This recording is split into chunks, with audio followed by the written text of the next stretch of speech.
असह्य होतंय तुला सगळं. इतका भार घेऊन फार ओझं वाटतंय ना तुला. तुझं हे सगळं ओझं आज रिकामं होणार आहे बघ. आता मी सांगतोय ना, ते कान उघडे ठेवून लक्षपूर्वक आणि शांतपणे ऐक. आता समज रस्त्यातून तू एक वजनदार गोष्ट तुझ्या उजव्या हातात धरून चालतोयस. सुरुवातीला चालताना तुला तितकासा भार जाणवत नाहीये, पण जसं जसं तू पुढे सरसावतोस तसा तुझ्या हातावर अधिक ताण येतो.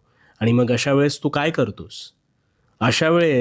तू काय करतोस तर ती गोष्ट तात्पुरती का होईना खाली ठेवतोस अथवा दुसऱ्या हातात घेतोस. का?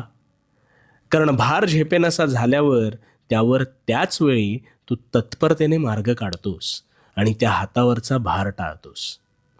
मग यातून काय कळलं? ज्यावेळी भार होतो असं वाटतं त्यावेळी त्याच वेळेस